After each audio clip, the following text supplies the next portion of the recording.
బాగున్నా. ముఖ్యంగా నా పచ్చబొట్లు పెట్టుకున్న అభిమానులకి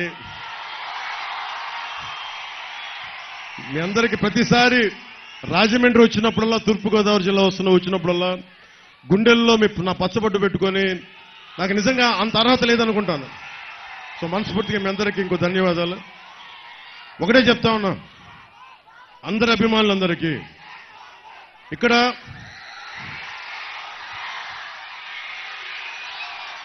మెగాస్టార్ చిరంజీవి గారు అభిమానులు ఉన్నారు, రామ్ చరణ్ గారు అభిమానులు ఉన్నారు, జూనియర్ ఎన్టీఆర్ గారు అభిమానులు ఉన్నారు, ప్రభాస్ గారి అభిమానులు ఉన్నారు, మరి గుంటూరు కారం మహేష్ గారి అభిమానులు ఉన్నారు, పుష్ప అల్లు అర్జున్ గారి అభిమానులు ఉన్నారు. హీరో లిస్ట్ చాలా ఉంది.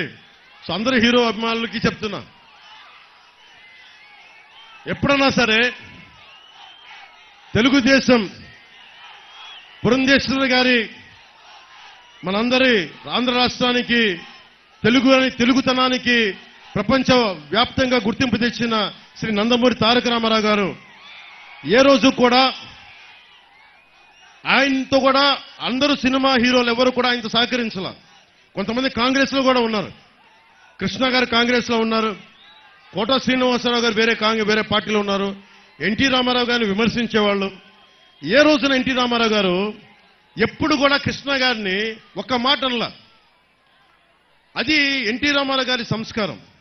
అలాగే తెలుగుదేశం పార్టీ కూడా, నేను విభేదాలు ఉన్నా కానీ నన్ను ఎప్పుడు వ్యక్తిగతంగా కూర్చోబెట్టి నా సినిమాలను ఎప్పుడు ఆపల. మీ అందరూ అభిమానించే, ముఖ్యంగా ఆ రోజున చిరంజీవి గారిని, ప్రభాస్ గారిని, మహేష్ గారిని, వాళ్ళ ముగ్గురిని నడిపించి, ఎక్కడో ఇంటి బయట ఆపించి నడిపించి, కనీసం భోజనం కూడా పెట్టకుండా ప్రైవేట్ మీటింగ్ జరుగుతూ ఉంటే, అసలు ఆ మీటింగ్ జగన్కి చిరంజీవి గారికి సంబంధం లేదు. జగన్కి మీరందరూ గుండెల్లో పెట్టుకున్న లక్షలాది మంది అభిమాన నాయకులు అంటే జగన్కి కుళ్ళు. ఆ కలుగులో ఎలుకది తట్టుకోలేదు. పాప నిన్న కాకినాడ ఆదిత్య కాలేజీలో గర్వంగా బయటకు వచ్చాడు. దేనికి వచ్చాడు? CM sir thank you sir, CM sir thank you అని చెప్తామని వచ్చారు. అక్కడ జరిగిన విషయం వేరే అనుకోండి. అంత కక్షపూరితమైన వ్యక్తి. అలాంటి వ్యక్తి ఒక సినిమాకి టికెట్ రేట్లో, సినిమాకి ఇంత పరిశ్రమకి కావాల్సిన పెంచాలి అంటే చిరంజీవి గారికి హీరోలకి సంబంధం లేదు. నిర్మాతల మండలి ఉంది, ట్రేడ్ బాడీ ఉంది.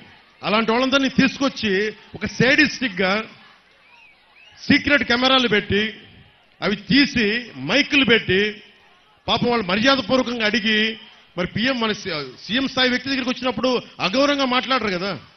చిరంజీవి గారు అందరి తరఫున మాట్లాడితే ఆయన్ని కూడా అగౌరవపరిచిన వ్యక్తి. అజాత శత్రువు చిరంజీవి గారు. ఎవరి జోలికి వెళ్ళరు. ఎన్ని తిట్టండి, ఆయన ఎన్ని విమర్శించండి.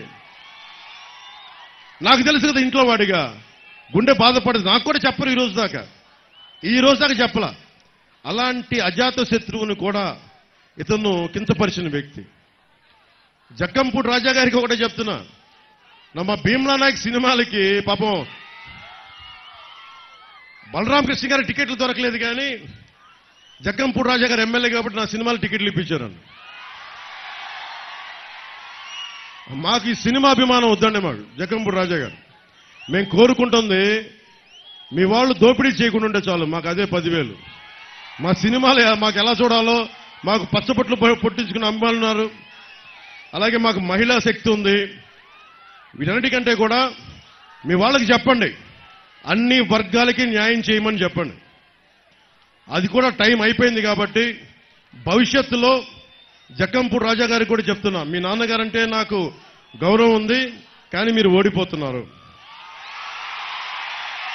అలాగే జక్కంపూడి రాజా గారికి సంబంధించిన కొంతమంది పోలీసు అధికారులు కూడా చెప్తా ఉన్నాను,